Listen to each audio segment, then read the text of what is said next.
담임 목사님께서 복 받은 게 맞습니까? 라는 제목으로 말씀 증거해 주시겠습니다.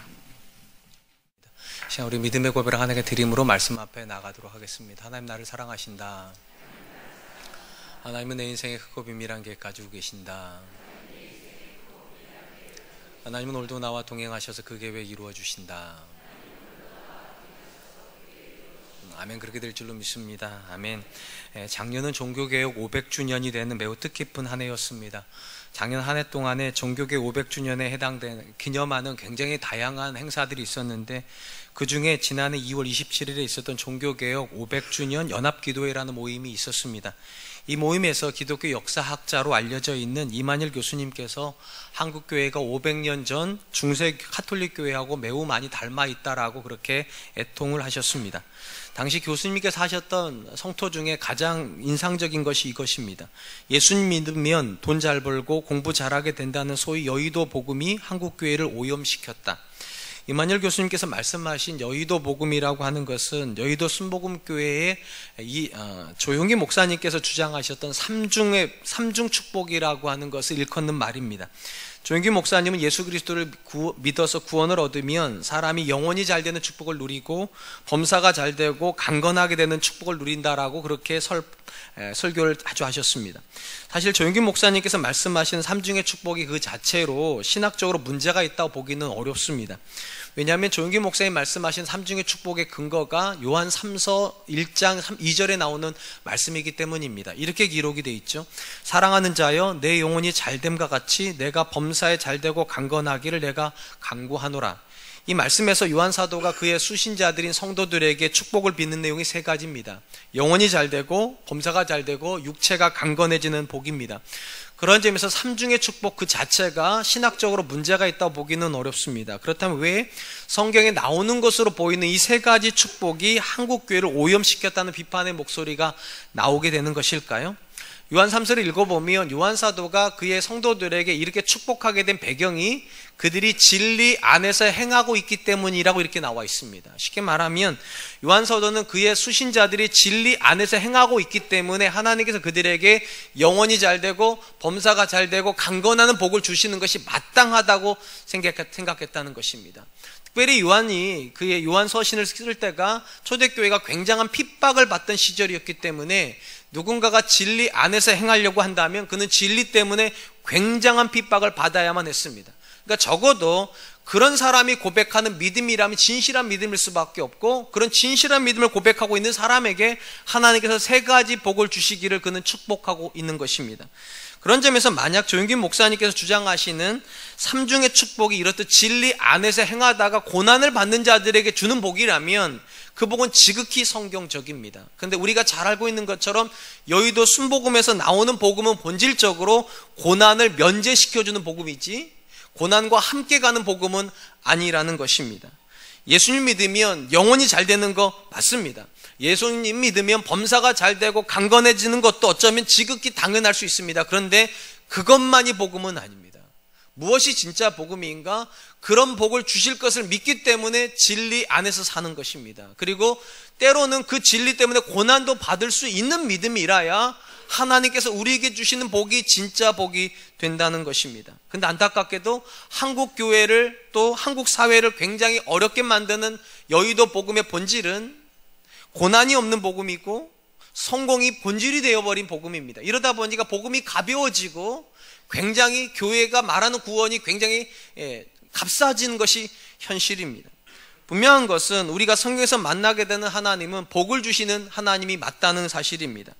복을 주시는 하나님의 가장 구체적인 증거가 아브라함을 부르시고 그에게 민족의 복과 땅의 복을 주시는 장면이 아닐까 싶습니다. 그런데 이 아브라함에게 주신 이 복조차도 우리가 생각하는 모습하고는 확실히 차이를 가지고 있습니다. 우리는 일반적으로 복을 받는다 했을 때 그 받는 주체가 나라고 많이 생각합니다. 내가 복을 받아야 복을 받았다고 생각하지 다른 사람이 복을 받는 것을 내가 복을 받았다고 생각을 하지 않습니다. 그런데 하나님께서 아브라함에게 복을 주시면서 뭐라고 말씀하셨는가? 너는 복이 될지니라.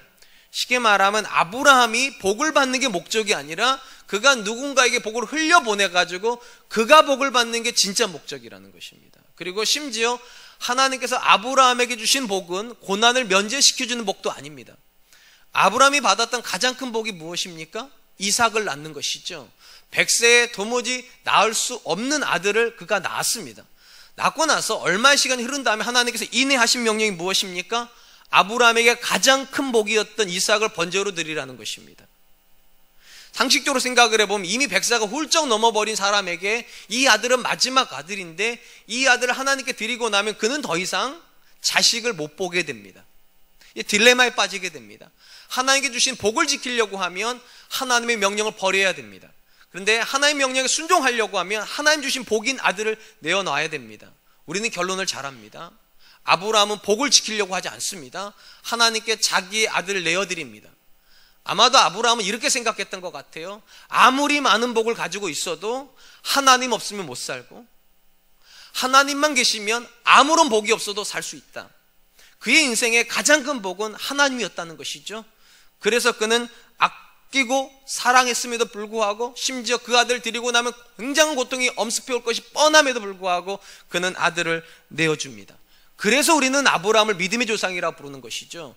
그가 굉장히 많은 복을 받았기 때문에 믿음의 조상이 아니라 하나님만을 복으로 고백했으니까. 그래서 그가 믿음의 조상이라고 불리는 것입니다. 오늘 우리가 살펴보게 될 본문의 말씀은 성도가 하나님께 받기를 소망하는 복의 본질이 무엇인가를 우리에게 알려주는 말씀이라고 생각이 됩니다. 지난 시간 우리가 살펴본 것처럼 한 부자 청년이 예수님께 왔다가 예수님께서 내 소유를 다 팔아 가난한 자에게 주고 너는 나를 쫓아오라 이 말을 했을 때 그가 소유가 많음으로 근심하고 돌아갔다고 그렇게 되어 있었습니다. 그리고 돌아가는 청년을 보시고서 예수님께서 제자들에게 이렇게 말씀하심으로 오늘 본문이 시작이 됩니다. 23절 예수께서 둘러보시고 제자들에게 이르시되 재물이 있는 자는 하나님 나라에 들어가기가 심히 어렵도다 하시니. 일단 23절의 말씀만 놓고 보면 부자가 천국에 못 들어가는 것은 아닙니다. 다만 어려울 뿐입니다. 그런데 이후에 나오는 비유를 보면 오히려 예수님의 말씀은 더 강해집니다.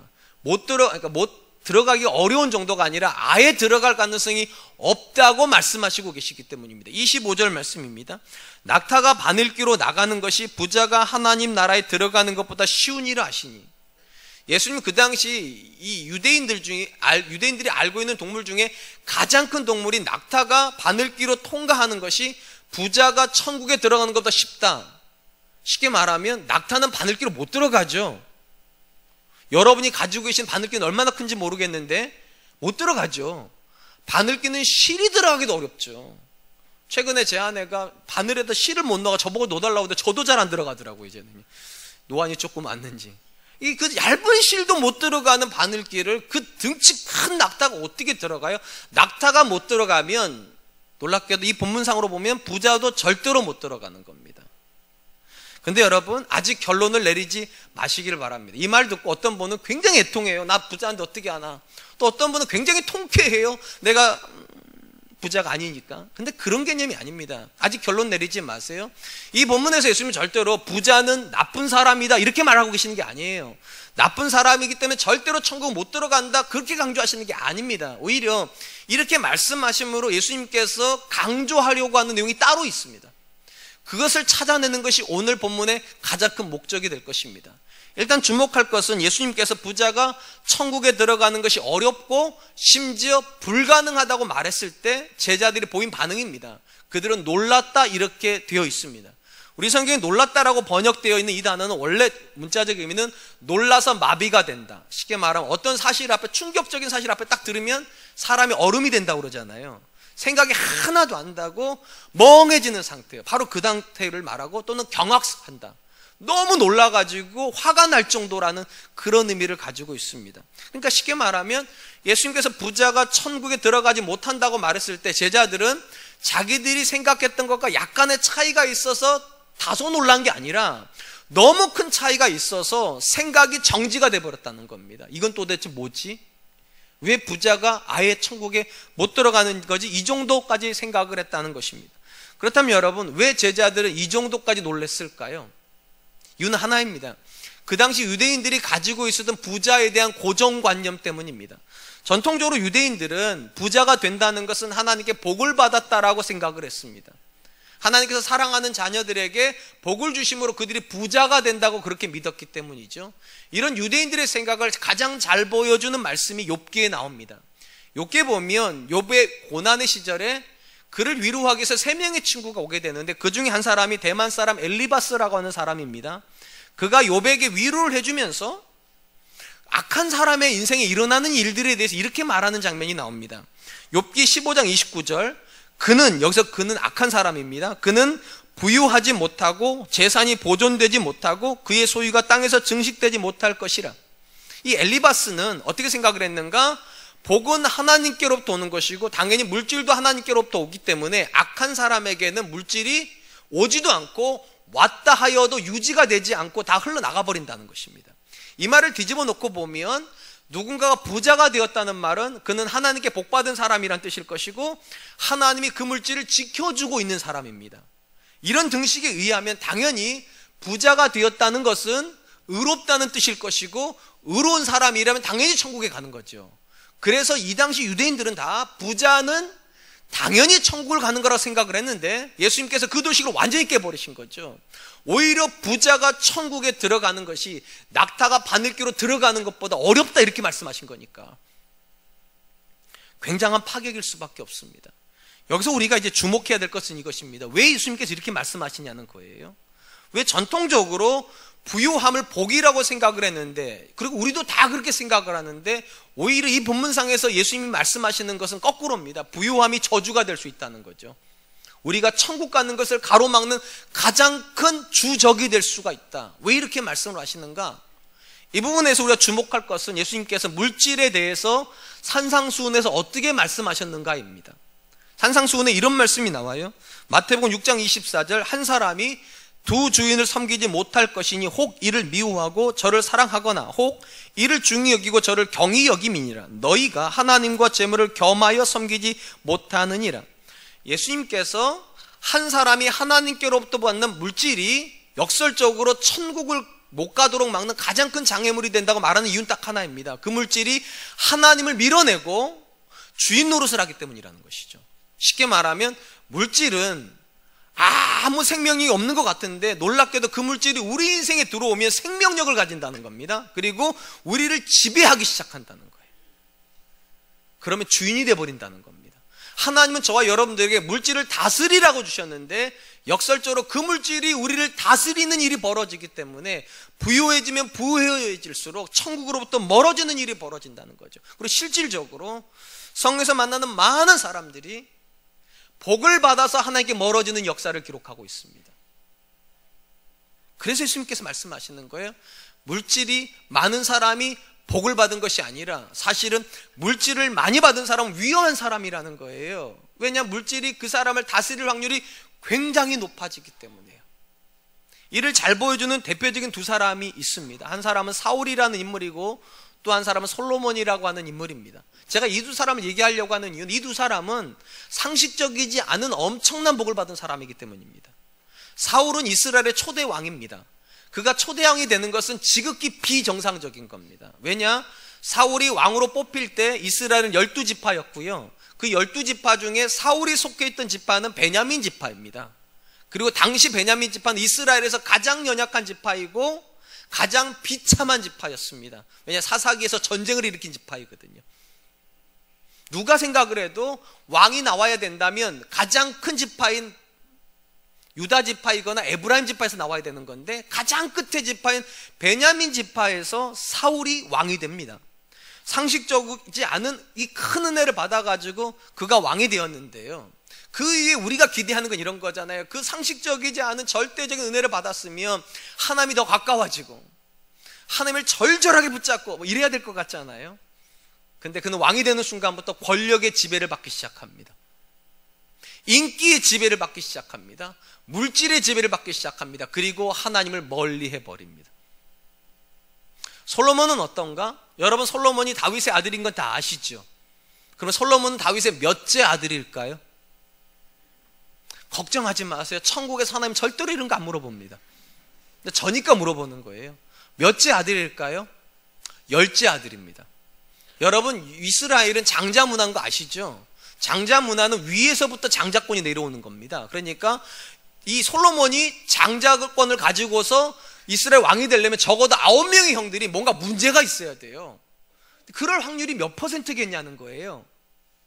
거의 불가능에 가깝죠. 더더군다나 솔로몬의 어머니가 누구인가? 밧세바입니다. 밧세바를 성경이 뭐라고 기록합니까? 우리아의 아내 밧세바예요. 쉽게 말하면 정상적인 엄마가 아닙니다. 자기 아버지 다윗이 불륜을 저질러가지고 데리고 온 여자가 솔로몬의 엄마예요. 상식적으로 생각해 보세요. 10번째 아들인 것도 모자라가지고 자기 어머니는 불륜을 저지른 어머니예요. 그런 아들이 이스라엘의 왕이 될 수 있습니까? 놀라운 것은 하나님이 이 상식적이지 않는 이 아이를 쓰신다는 거죠. 그를 선택하시고 그에게 지혜를 주세요. 심지어 구하지 않은 부와 명예와 권세를 주세요. 그 다음에 어떤 일이 벌어져야 됩니까? 솔로몬이 한평생 하나님께 감사함으로 살았더라 이래야 될 것 같지 않습니까? 근데 그는 그 순간부터 하나님께 획 돌아서가지고 우상 숭배하기 시작합니다. 1000명의 아내를 두는 파렴치한 짓을 한 사람이 바로 솔로몬입니다. 사울의 이야기나 솔로몬의 이야기에서 우리가 공통적으로 발견하는 것은 이것입니다. 이 두 사람은 복을 안 받아서 타락한 게 아닙니다. 안타깝게도 너무 큰 복을 받았고 그 복이 그들을 지배하기 시작했습니다. 하나님이 그 복을 주셨으면 당연히 하나님이 그들을 지배해야 되는데 안타깝게도 그들은 하나님이 그들에게 주신 복의 지배를 받아버립니다.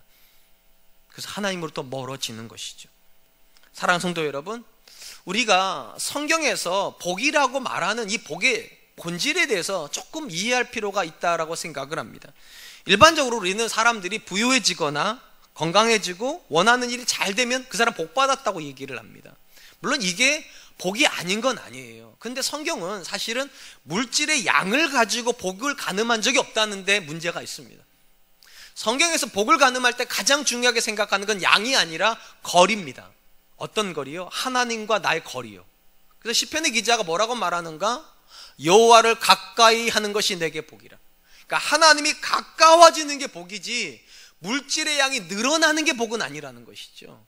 그러니까 성경이 말하는 복의 측량 자료가 완전히 달라요. 측량의 도구가 우리처럼 통장의 잔고가 얼마나 늘어나는가, 내가 얼마나 지위가 높아지는가, 얼마나 인기를 많이 갖는가, 그런 게 아니라 하나님과 내가 지금 얼마나 가까워지고 있는가. 왜 이것을 성경의 기자들이 복이라고 생각을 했냐면, 일단 기본적으로 인류가 하나님 앞에서 받은 모든 저주의 뿌리가 무엇입니까? 모든 고난의 뿌리가 뭐예요? 하나님으로부터 분리되었기 때문입니다. 하나님께 떨어지면서 남편과 아내 거리가 벌어졌고요, 하나님과 떨어지면서 형제와 형제의 관계가 벌어져 버렸고, 하나님과 떨어지면서 세상과 사람의 관계가 벌어져 버렸습니다. 그러려면 진짜 복은 무엇인가? 이게 가까워져야죠. 하나님이 가까워져야지 남편과 아내가 가까워지는 겁니다. 하나님이 가까워져야지만 형제 간의 관계가 가까워지는 겁니다. 하나님이 가까워져야지만 우리와 세상이 가까워집니다. 그래서 성경의 저자들은 물질의 양을 가지고 복을 가늠하지 않고 내가 지금 하나님과 얼마나 가까워지고 있는가, 가까워지고 있으면 복 받은 사람이라는 거. 왜냐하면 그 가까워진 하나님 때문에 남편과 아내가 하나 되는 복을 누릴 거거든요. 그 복 때문에 자녀들이 집안에서 서로 사랑하는 모습을 보게 될 거거든요. 그 복 때문에 우리 주변에 있는 사람들이 우리를 축복하는 일을 경험하게 될 거니까요. 그런 점에서 여러분, 절대적으로 물질이 늘어나고 있기 때문에, 또는 하는 일이 잘 되기 때문에, 또는 내가 건강하기 때문에 그것 자체가 복은 아닙니다. 그래서 한 번 더 물어봐야 돼요. 그래서 하나님과 가까워지고 있냐는 겁니다. 물질의 양이 늘어나기 때문에 하나님과 더 가까워지고 계십니까? 더 건강해지시기 때문에 하나님과 가까워지고 계십니까? 우리 자녀들이 잘 되기 때문에 하나님과 가까워지고 있습니까? 예수님께서 산상수훈에서 경고하신 내용은 무엇인가? 정반대의 일이 벌어질 거라는 겁니다. 물질이 많아지면 하나님과 멀어질 것이고, 일이 잘 되면 하나님께 멀어질 거고, 건강해지면 하나님께 멀어질 거라는 겁니다. 왜냐? 그것들은 우리를 지배하려고 하는 속성들을 가지고 있기 때문에. 그 실질적으로 우리 인생에서 일어나는 대부분의 안타까운 일들이 이런 일들입니다. 가난할 때는요, 누가 시키지 않아도 정말 간절히 기도합니다. 근데 참 신기하죠. 부자가 되는 순간부터 기도가 멀어지죠. 자녀가 공부가 어려울 때는 정말 간절히 기도합니다. 공부 잘해가지고 대학교 들어가는 순간 기도를 끊어버리죠. 건강이 어려울 때는 교회에다가 중보기도도 내고 주변 사람들한테 기도 제목 내고 정말 간절히 기도하다가 건강이 회복되면 골프장을 끊으시더라고요. 이제 건강을 유지하시려고. 여러분, 뭐가 진짜 복인 걸까요? 가난해서 하나님한테 절절하게 붙잡혀 있는 게 복일까요? 아니면 부욕에 대해서 하나님 없이도 살 수 있다고 말하는 게 복일까요?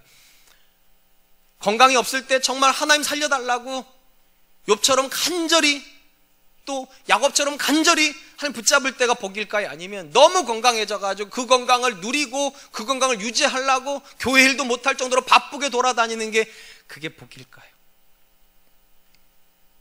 예수님께서 또 오늘 본문에서 우리에게 주신 경각심이 무엇인가? 부유함 자체가 복이라는 생각을 버리라는 겁니다.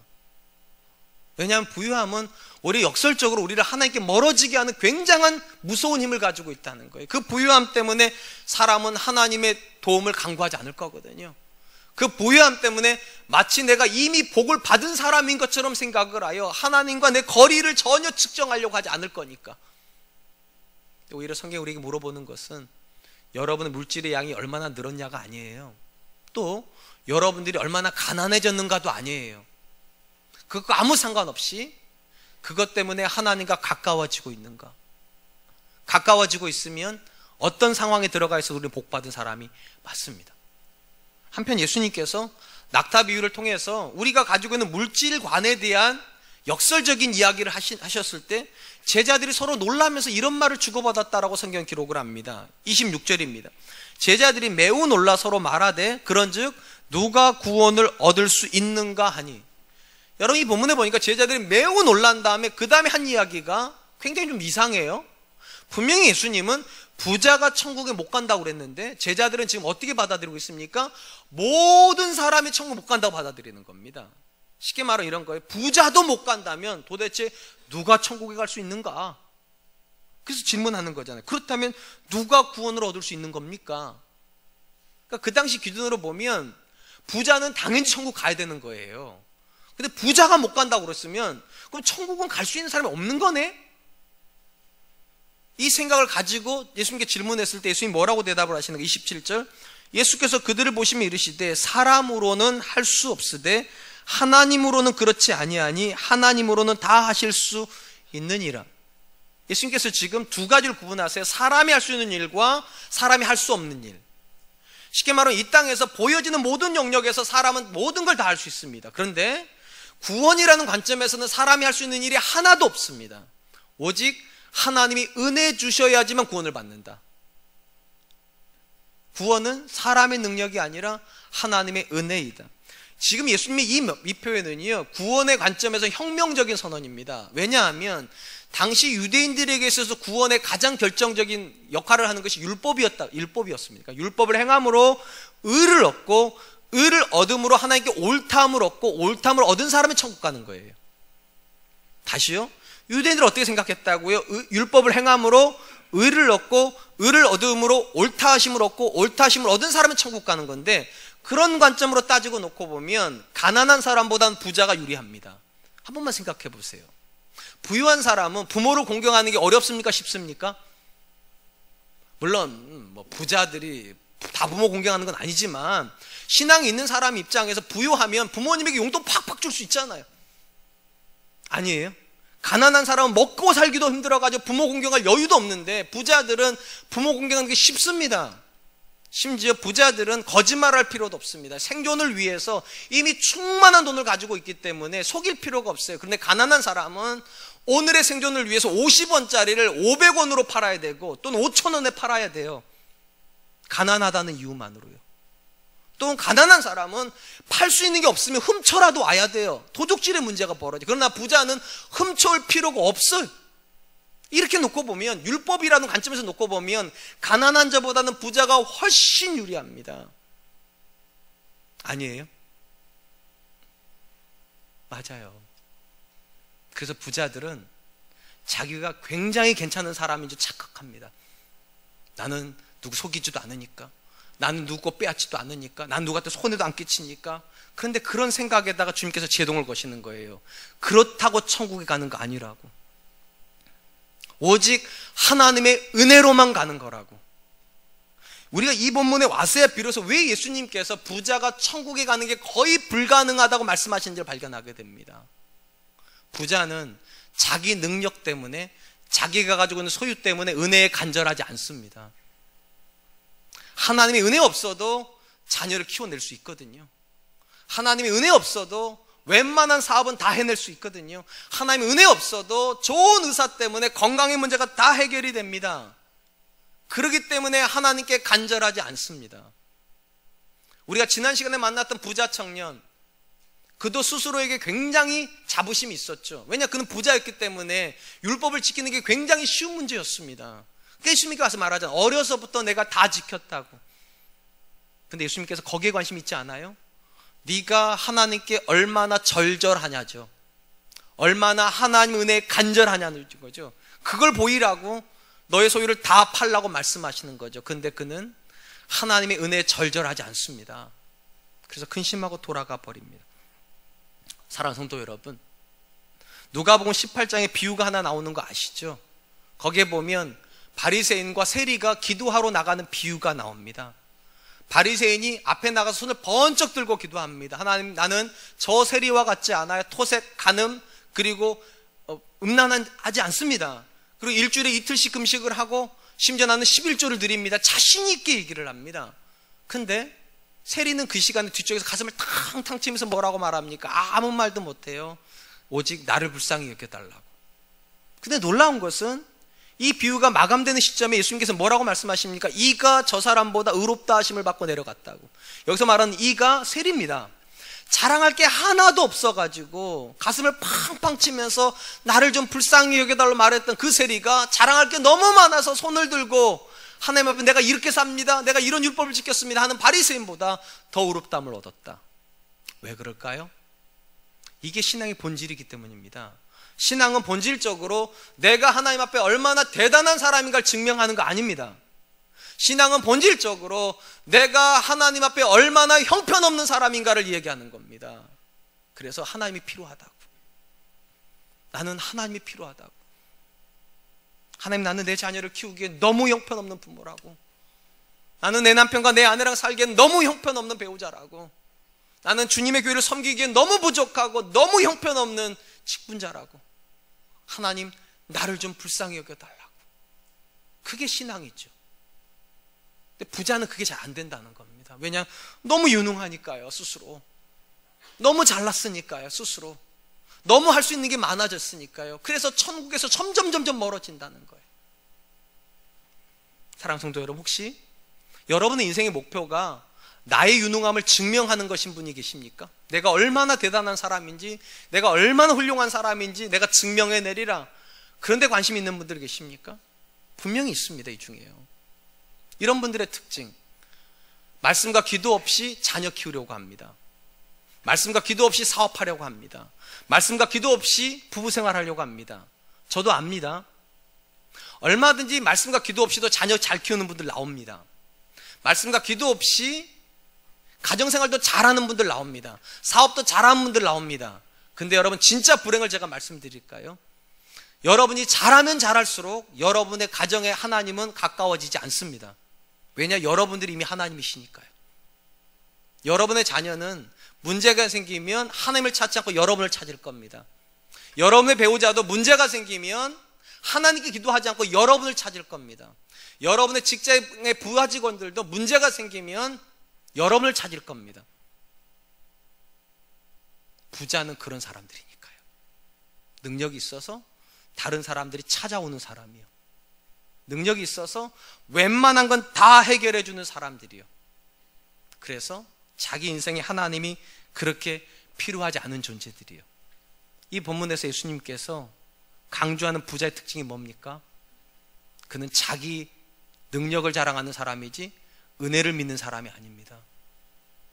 하나님의 은혜여야 된다는 이 고백이 없는 거예요. 내 자녀가 길을 찾아가기 위해서 내 물질이 필요한 게 아니라 하나님의 은혜가 필요하고, 우리 가정이 진짜로 화목한 가정이 되기 위해서는 더 많은 물질이 필요한 게 아니라 하나님의 은혜가 필요하고, 우리 사업이 정말로 하나님의 사업이 되기 위해서는 더 많은 성공이 필요한 것이 아니라 하나님의 은혜가 필요하다는 이 절절한 고백이 부자들에게는 잘 안 나온다는 것입니다. 그래서 부자가 되면 될수록 아이러니하게도 하나님께로부터 멀어진다. 우리가 이 말씀 앞에 서서야 비로소 알게 되는 게 있어요. 예수님은 절대로 부유함 자체를 저주하신 게 아니라는 사실입니다.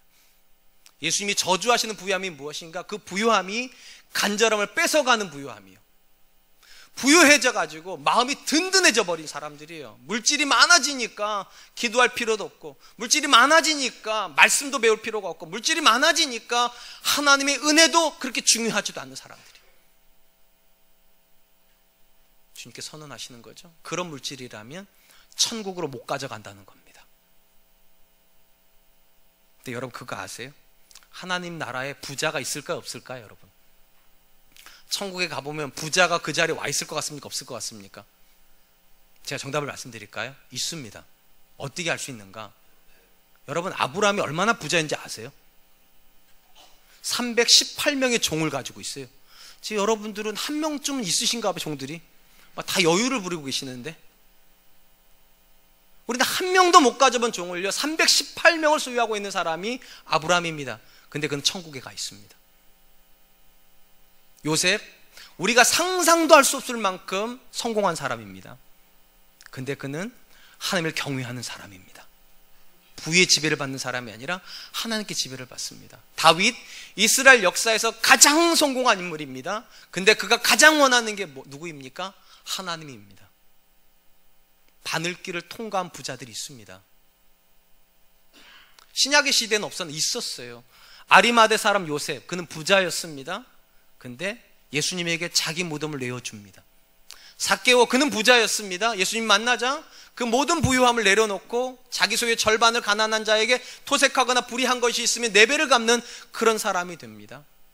신약의 사도행전에 가보면 바나바라고 하는 인물이 자기의 모든 재산을 교회 앞에다 내놓습니다. 바늘길을 통과합니다. 그들이 이렇게 할 수 있었던 이유가 무엇인가? 그들은 다 한 가지 고백을 알았어요. 은혜요. 나 된 것은 하나님의 은혜로 된 것이라고. 이 물질이 내게 오게 된 것도 하나님 때문이고, 이 물질을 주신 이유도 하나님이 아시기 때문에 하나님이 원하시는 곳에 물질이 흘러가야 된다고 그렇게 믿었던 사람들입니다. 그러니까 모든 부자가 천국에 못 가는 게 아닙니다. 물질의 지배를 받는 부자들이 천국에 못 가는 겁니다. 그리고 굉장히 안타까운 것은 부유함이 극에 달하면 달할수록 그게 더 어려워진다는 거죠. 예수님이 이 말씀을 듣고서 베드로가 번쩍 뭔가를 깨달은 것 같습니다. 예수님께 이렇게 얘기를 합니다. 마가복음 10장 28절, 베드로가 여짜와 이르되 보소서 우리가 모든 것을 버리고 주를 따랐나이다. 본문에서 베드로는 예수님이 말씀하시는 부자가 못 들어간 천국의 의미가 뭔지를 정확히 한 것 같아요. 쉽게 말하면 부유함은 부유함에 대한 집착을 만들어내지만 은혜는 그 집착을 버리게 만든다는 겁니다. 그리고 지금 베드로 뭐라고 말하는가? 예수님, 우리는 주님을 향하여서 간절하기 때문에 모든 걸 이미 버렸습니다. 그 부자는 못 버리는 것을 우리는 버릴 수 있었습니다. 지금 그렇게 말하는 거예요. 하나님의 은혜가 있어서, 우리에게 주님이 절대적인 분이기 때문에 우리는 모든 것을 버렸습니다. 그때 예수님께서 뭐라고 말씀하시는가? 29절 30절 예수께서 이르시되 내가 진실로 너희에게 이르노니 나와 복음을 위하여 집이나 형제나 자매나 어머니나 아버지나 자식이나 전토를 벌인 자는 현세에 있어 집과 형제와 자매와 어머니와 자식과 전토를 100배나 받되 박해를 겸하여 받고 내세의 영생을 받지 못할 자가 없느니라. 예수님 지금 이렇게 말씀하세요. 너희가 만약에 나 때문에 형제도 부모도 또는 가족도 다 버리고 집이나 전토를 다 버릴 수 있다면 하나님께서 그 모든 것을 갚아주신다고 그렇게 말씀하시는데, 여기서 일단 본문에서 버린다고 하는 단어를 문자적으로 해석하면 큰일 납니다. 오늘 가가지고 아내 버리시려고 하지 마세요. 자식 버리려고 하지 마세요. 여기서 말하는 거 버린다의 개념은 가치의 전환을 말하는 거예요. 이전에는 내 자식이 가장 큰 가치였는데 하나님이 절대 가치가 되어야 된다는 겁니다. 하나님이 절대 가치가 되어야 된다. 그 말은 또 이런 의미를 가지고 있어요. 내가 내 자녀를 키우는 건 내 자녀에게 복이 되지 않는다는 겁니다. 하나님이 내 자녀를 키우셔야죠. 내가 내 능력을 가지고 사업을 하는 게 그 사업에 복이 되지 않는다는 겁니다. 하나님이 그 사업을 해주셔야지. 내가 내 남편, 내 아내를 위해서 최선을 다하는 것이 우리 부부 생활의 최선은 아니라는 겁니다. 하나님이 그 부부 생활을 붙잡아 주셔야지. 그러니까 엄밀히 말하면 여기서 버린다는 개념은 넘긴다는 의미입니다. 하나님께 넘겨드리는 거예요. 내 자녀를 하나님께 넘겨드리는 사람은, 내 남편을 하나님께 넘겨드리는 사람은, 우리 가정을 하나님께 넘겨드리는 사람은 하나님께서 반드시 갚아주시고, 중요한 말이 나옵니다. 박해를 겸하여 받는다. 하나님 주시는 복에 고난이 빠지지 않는다는 겁니다. 왜냐하면 이 고난은 우리의 절대 가치를 증명해내는 시험이니까요. 하나님만이 유일한 답이라고 믿는 사람은 어떠한 시련이 와도 하나님 안 놓습니다. 하나님만이 유일한 복이라고 믿는 사람은 아무리 큰 복이 와도 하나님 안 놓습니다. 그래서 하나님께 그걸 시험하시기 위해서 박해를 겸하여 주신다는 것입니다. 저는 우리 사랑과 은혜교회 성도님들 안에 2018년은 가치관에 변혁이 좀 일어났으면 좋겠어요. 하나님만이 절대 가치여야 됩니다. 내 자녀의 인생에 절대 가치가 하나님이어야 되고요, 우리 가정의 절대 가치가 하나님이어야 됩니다. 하나님이 키워주셔야 되는 거고, 하나님이 다스려 주셔야 되는 것이고, 하나님이 일해 주셔야 되는 것입니다. 그때 하나님께서 우리 삶 속에서 복이 되게 하실 줄로 믿습니다. 예수님께서 부유함과 하나님 나라 상관관계를 마지막으로 설명하시는 문장이 무엇인가? 거기 31절입니다. 그러나 먼저 된 자로 나중되고 나중된 자로 먼저 될 자가 많으니라. 이게 또 무슨 말이죠 갑자기? 먼저 된 자가 뒤로 가고 뒤에 있던 자가 앞으로 올 자가 굉장히 많다. 신앙 안에서 역전이 많이 일어난다는 얘기입니까? 물론 그런 의미를 담고 있어요. 근데 이 본문상에서 우리가 조금만 깊게 생각을 해보면, 제가 지금까지 설명드렸던 사람들의 이야기를 한 번만 생각해 보세요.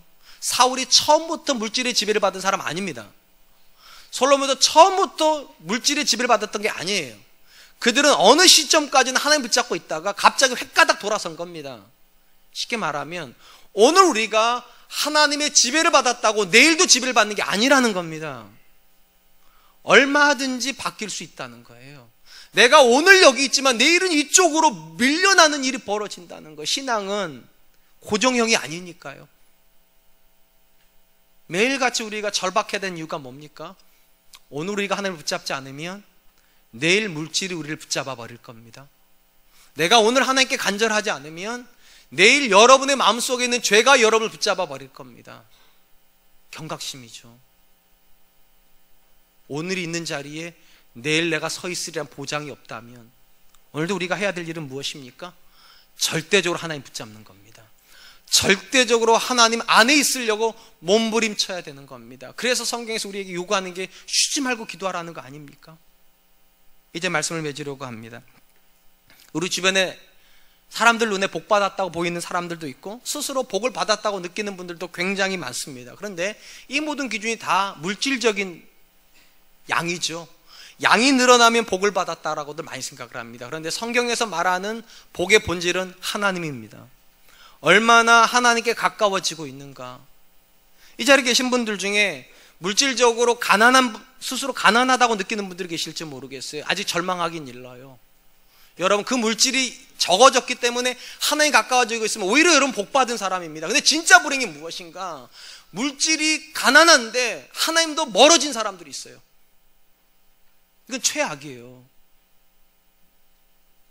오히려 부유하기 때문에 하나님께 멀어진 사람보다 가난한데 하나님께 멀어지면 이건 진짜 불행한 거죠. 아무것도 못 가지시는 거니까. 그러니까 가난하기 때문에 절망하지 마시고 하나님과 멀어졌다는 사실 때문에 절망하십시오. 또한 부자라고 스스로 생각하신 분들에게 제가 말씀드리고 싶습니다. 부유함이 하나님 복이 맞습니다. 근데 그 복이 진짜 복이 되려면 그 부유함 때문에 하나님께 가까이 가십시오. 여러분들이 하나님 되려고 하지 마십시오. 돈으로 문제를 해결하려고 하지 마십시오.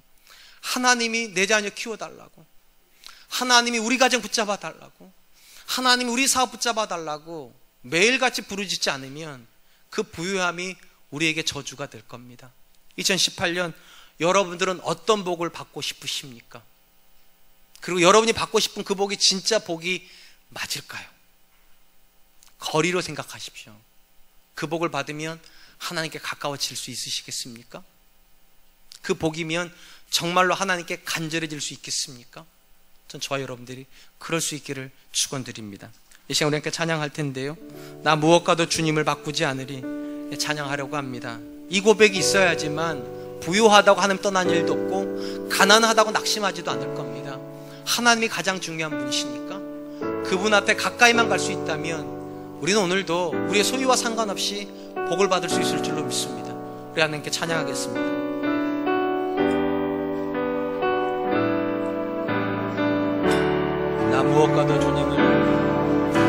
나 무엇과도 주님을 바꾸지 않으리, 다른 어떤 은혜 구하지 않으리, 오직 주님만이 내 삶의 도움이시니 주의 얼굴 보기 원합니다. 주님 사랑해요. 주님 사랑해요.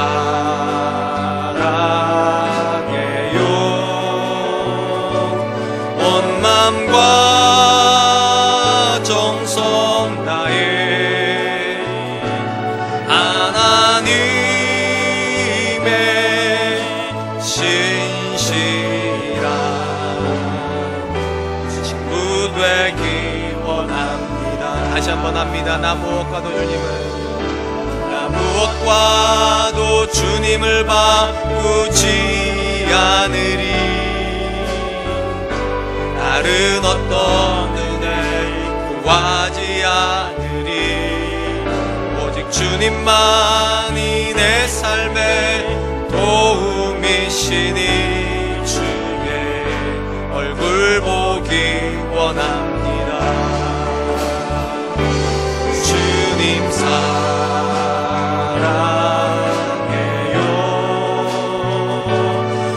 마음과 정성 다해 하나님의 신실한 친구 되기 원합니다. 사랑하는 성도 여러분, 2018년을 시작을 하시면서 여러분이 정말로 받고 싶으셨던 복은 어떤 것입니까? 그것이 물질적인 복입니까? 아니면 잘 되는 겁니까? 아니면 건강한 겁니까? 그 기도하십시오. 그런데 그것보다 우선적으로 기도하십시오. 하나님 먼저 가까워지게 해주십시오.